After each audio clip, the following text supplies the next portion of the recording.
সনাতন হিন্দু ধৰ্মত এটা বিশেষ সময়ক বহুত গুৰুত্ব দিয়া হয়, যিটো সময়ে প্ৰতিজন ব্যক্তিক প্ৰভাৱিত কৰে।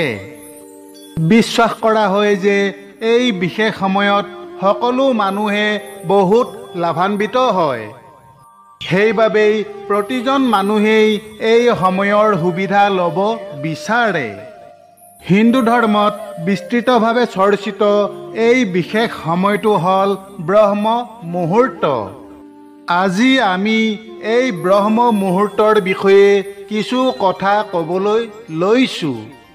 ব্ৰহ্ম মুহূৰ্ত কি? হিন্দু ধৰ্মত ব্ৰহ্ম মুহূৰ্তৰ বিষয়ে ইমান চৰ্চা কিয় কৰা হয়? ব্ৰহ্ম মুহূৰ্তৰ পৰা মানুহৰ কি লাভ হয়? ব্ৰহ্ম মুহূৰ্তত জন্ম হোৱা মানুহ কেনেকুৱা হয়? ব্ৰহ্ম মুহূৰ্তৰ সময়ত মৃত্যু হ'লে কি হয়? আহকচোন আজি আমিও ব্ৰহ্ম মুহূৰ্তৰ লগত জড়িত এই কথাবোৰ জানিবলৈ চেষ্টা কৰোঁ।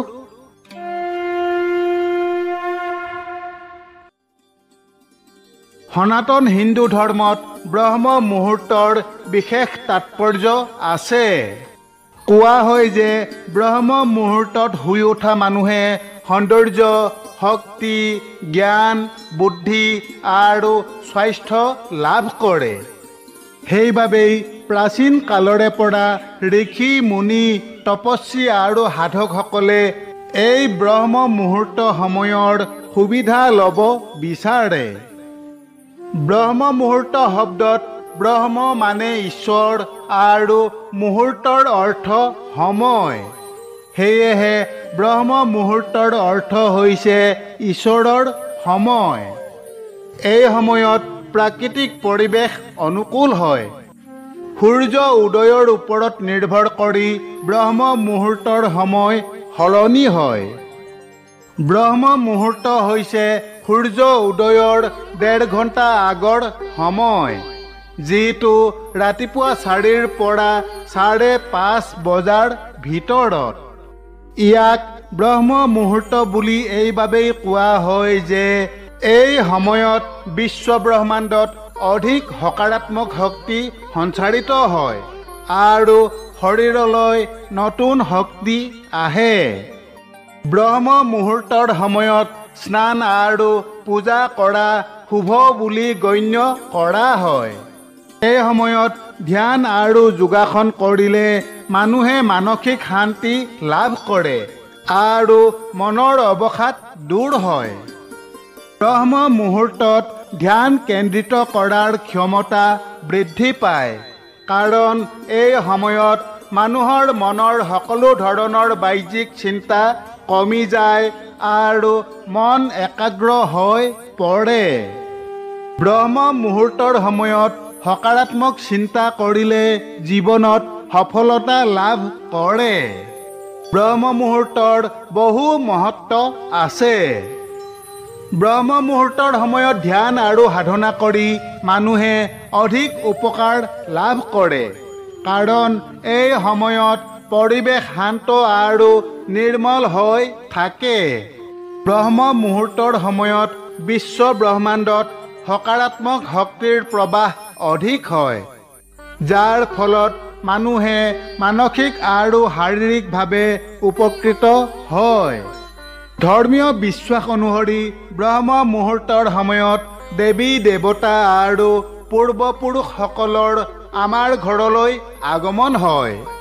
সেয়েহে প্ৰাচীন কালৰে পৰা ঋষি মুনিসকলে ব্ৰহ্ম মুহূৰ্তৰ সময়ত ধ্যান আৰু সাধনাৰ বাবে এই সময় বাছি লৈ আহিছে। ব্ৰহ্ম মুহূৰ্তত উঠি ব্যায়াম কৰিলে স্বাস্থ্যৰ উন্নতি হয়, কাৰণ এই সময়ত পৰিৱেশ শান্ত আৰু নিৰ্মল হৈ থাকে।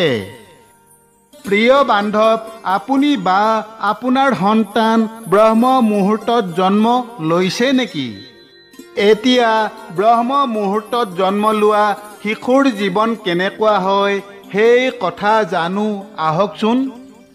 কোৱা হয় যে দিনটোৰ আন আন সময়ত জন্ম লোৱা শিশুৰ তুলনাত ব্ৰহ্ম মুহূৰ্তত জন্ম লোৱা শিশুৰ জীৱন বিশেষ হয়। ব্ৰহ্ম মুহূৰ্তত জন্ম লোৱা শিশুক প্ৰায়ে বুদ্ধিমান, অনুশাসিত আৰু ইতিবাচক হয় বুলি গণ্য কৰা হয়। তেওঁলোকৰ চোকা বুদ্ধি আৰু সঠিক মনোযোগৰ সৈতে জীৱনত সফলতা লাভ কৰাৰ ক্ষমতা আছে। তেওঁলোকে ভাল কাম কৰে আৰু ঈশ্বৰৰ প্ৰতি ভক্তি কৰে বুলি বিশ্বাস কৰা হয়। ব্ৰহ্ম মুহূৰ্তত জন্ম লোৱা শিশুৰ কিছুমান বিশেষ বৈশিষ্ট্য আছে, যিবোৰ হৈছে: ব্ৰহ্ম মুহূৰ্তত জন্ম হোৱা শিশুৰ ব্যক্তিত্ব সকাৰাত্মক শক্তিযুক্ত হয়। সেই শিশুবোৰ চোকা মনৰ আৰু বুদ্ধিমান হয়। সেয়েহে তেওঁলোকৰ নেতৃত্বৰ গুণ থাকে আৰু আনৰ বাবে প্ৰেৰণাদায়ক হয়। ব্ৰহ্ম মুহূৰ্তত জন্ম লোৱা শিশুসকল নিয়মানুৱৰ্তী হয় আৰু কোনো কামত পলম কৰিবলৈ ভাল নাপায়। এই লোকসকলে যিকোনো কামত সম্পূৰ্ণৰূপে মনোনিৱেশ কৰিব পাৰে। ব্ৰহ্ম মুহূৰ্তত জন্ম লোৱা সন্তান দয়ালু আৰু সহানুভূতিশীল হয়। আটাইতকৈ ভাল কথাটো হ'ল ব্ৰহ্ম মুহূৰ্তত জন্ম লোৱা শিশু শাৰীৰিক আৰু মানসিকভাৱে শক্তিশালী হয়। সেয়েহে তেওঁলোকে জীৱনত সফলতা লাভ কৰিবলৈ সক্ষম হয়। বিশ্বাস কৰা হয় যে ব্ৰহ্ম মুহূৰ্তত জন্ম লোৱা সন্তান সৎকৰ্ম আৰু ভগৱানৰ প্ৰতি ভক্তিৰ বাবে বিশেষ হৈ পৰে। ব্ৰহ্ম মুহূৰ্তত যেনেকৈ বহুত মানুহৰ জন্ম হয়, ঠিক তেনেদৰে বহুত মানুহৰ মৃত্যু হয়। আপোনাৰ কোনো প্ৰিয়জনৰ মৃত্যু ব্ৰহ্ম মুহূৰ্তত হৈছে নেকি? চিন্তা নকৰিব। ব্ৰহ্ম মুহূৰ্তৰ সময়ক দেৱতাৰ সময় বুলি কোৱা হয়। গতিকে এই সময়ত হোৱা মৃত্যুক শুভ বুলি গণ্য কৰা হয়। কোৱা হয় যে এই সময়ত হোৱা মৃত্যুৰ ফলত আত্মাই শান্তি পায় আৰু মোক্ষ লাভ কৰে। পুৱা 4 বজাৰ পৰা 6 বজাৰ ভিতৰত ব্ৰহ্ম মুহূৰ্তক দেৱতাৰ আটাইতকৈ প্ৰিয় সময় বুলি গণ্য কৰা হয়। গতিকে ব্ৰহ্ম মুহূৰ্তৰ সময়ত হোৱা মৃত্যুৱে আত্মাক শান্তি দিয়ে আৰু সেই আত্মা ঐশ্বৰিক শক্তিৰ সৈতে সংযোজিত হৈ পৰে। ব্ৰহ্ম মুহূৰ্তত হোৱা মৃত্যুৰ অৰ্থ হ'ল আত্মাই জীৱনত ধ্যান আৰু আধ্যাত্মিক দিশত অগ্ৰগতি লাভ কৰিছে। সেয়েহে সেই আত্মাই সহজেই মোক্ষ লাভ কৰে আৰু জন্ম মৃত্যুৰ চক্ৰৰ পৰা মুক্তি পায়। যি ব্যক্তিয়ে নিজৰ জীৱনত ভাল কাম কৰে, তেনে ব্যক্তিৰহে ব্ৰহ্ম মুহূৰ্তত মৃত্যু হয়, যিটো অতি শুভ লক্ষণ বুলি গণ্য কৰা হয়। সূৰ্য উদয়ৰ আগতে সাৰ পোৱাটো অত্যন্ত উপকাৰী বুলি বিশ্বাস কৰা হয় আৰু এই মুহূৰ্তৰ সময়ত কৰা কামে মানুহৰ জীৱন উন্নত কৰাত সহায় কৰে। সেয়েহে ব্ৰহ্ম মুহূৰ্তত উঠি পূজা কৰাটো অতি শুভ বুলি গণ্য কৰা হয়। বিশ্বাস কৰা হয় যে এই সময়ত ব্যক্তিয়ে নিজৰ আৰাধ্য দেৱতাৰ লগত সংযুক্ত হোৱা অনুভৱ কৰিবলৈ সক্ষম হয়। সেইবাবেই ব্ৰহ্ম মুহূৰ্তত উঠি পূজা কৰিলে মনোকামনা সিদ্ধি হ'ব পাৰে।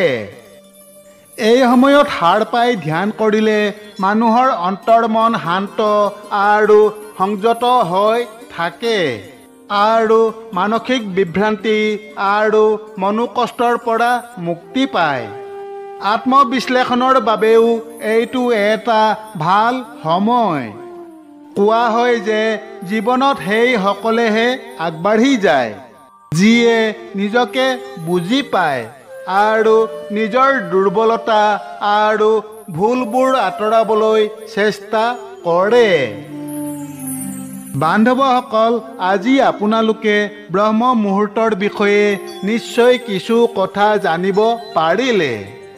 আগলৈ অন্য এক নতুন বিষয় লৈ পুনৰ লগ পোৱাৰ আশাৰে তথা আপোনালোক সকলোৰে কুশল কামনাৰে আজিলৈ সামৰিছোঁ।